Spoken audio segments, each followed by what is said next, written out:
Advisor Eze Eri na Sokoto. Omezirinnya one. Onye abu former president Ndigbo na Sokoto and the patron Ndigbo na Sokoto. Onye abu vice president. First vice president Ndigbo na Sokoto.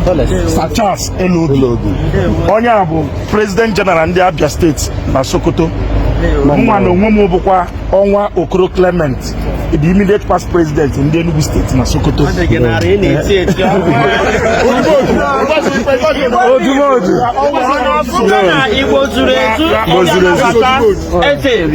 And onye mu nnukwu ọnụ na ụmụnne anyị na-emekọ ọnụ n'obodo a bụ Sokoto n'ihi na ha ncha pụta and dịka esi ekene o gosi na ha ncha nọ n'udo wee na-ekene ụlọ ọbụla dịka unu ji wee bịa ịkwanyere Akajiofor Igbo ugwu and onye pụtara ga-afụ na ozo o nwere mmadụ ondo ozo n'ihe a na-eme na-asị ụnụ ka unu jide ka unu ji na-ayọkwa na Jehova ga-eme amara anyị ga-eji ofu. We are breaking the silence, and the news coming out of the caliphate this morning is shaking the very foundation of the Southeast. They say when a king leaves his palace to visit a prisoner, the prisoner is no longer ordinary. And today, the walls of the Sokoto Correctional Center are vibrating. You saw the headline, and yes, it is happening.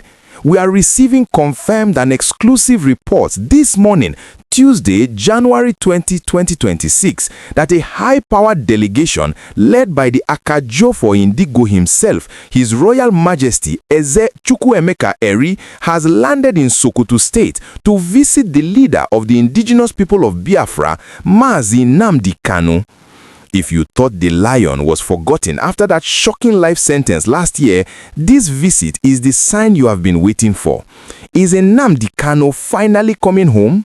If you want to know the full details of this royal visit and what it means for the political solution we have all been praying for, please do me a massive favor and smash that like button right now. It helps us push this message to every Igbo man and woman across the world. And if you are not yet a subscriber, click that button and turn on the notification bell. You need to be here as we track this developing story. Let's get straight into the gist of this historic movement. As many of you know, the situation has been very dark since November 2025.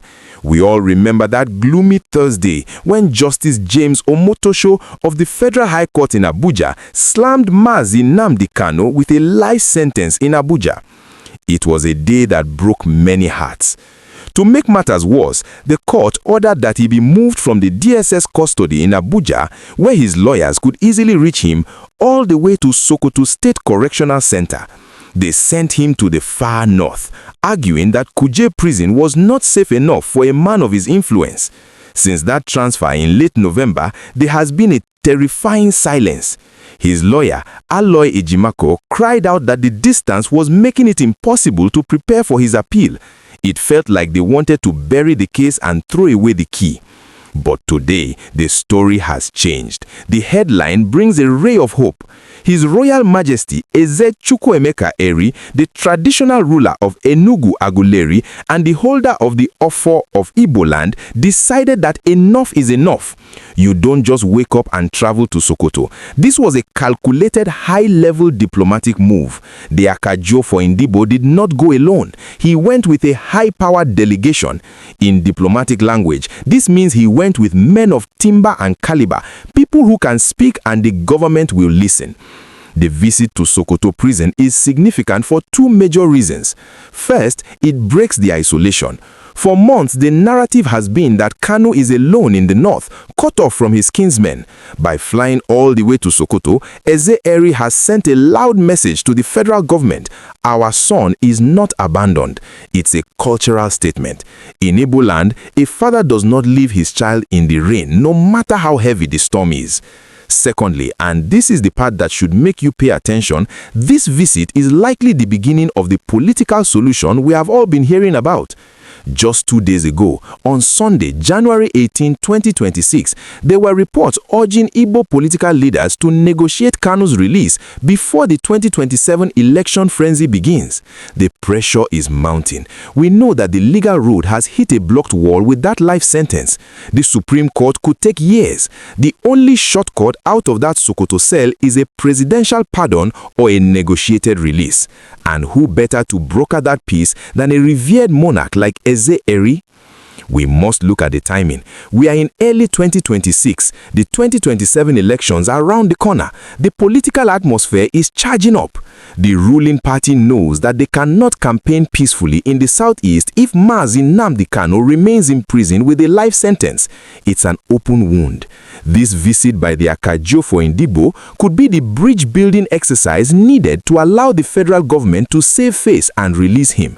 Remember, even after the sentencing, the court mentioned that the tendency for violence was why he was moved. If a top traditional ruler can guarantee his conduct, the government might be willing to listen. I want to pause here and ask you, the viewer, a very serious question. We have seen traditional rulers visit him before in Abuja and nothing happened. Do you think this visit to Sokoto is different? Do you think the fact that he is now a convict serving a life sentence makes the government more willing to negotiate a pardon, or does it make it harder? Drop your honest thoughts in the comments below. I really want to hear your perspective on this royal intervention. It is also important to remind you of the conditions on the ground. Since his transfer to Sokoto, there have been fears about his health and safety. The climate in Sokoto is very different from Abuja or the east. It is harsh. The food is different. The isolation is real. For a man who has spent years in detention, this transfer was a punishment on top of punishment. This visit by the monarch is also a likely welfare check to see him eye to eye and confirm to Ndigbo that he is still standing strong. If the Akajiofor Ndigbo comes out and says, "I have seen him and we are working on it," it calms the tension in the southeast. We have seen how the Monday sit at home has continued to cripple the economy despite Kanu's previous orders to stop it. The people are angry. They want their leader home. If this delegation can bring back a concrete promise from the federal government, it could change everything. As we wrap up this update, keep your eyes on the news from Aso Rock. Usually, after a high-profile visit like this, the next stop for the kings is the presidential villa to brief the president. If we see Eze Eri in Abuja tomorrow, then know that the deal is being cooked. If you found this update hopeful and you want to see Mazi Nnamdi Kanu return home, please smash that like button. Let's get this video to 50,000 likes to show our solidarity. And if you are not yet a subscriber, click that button and turn on the notification bell. You need to be here as we track this developing story. Stay safe, stay vigilant, and remember, a king does not walk in vain.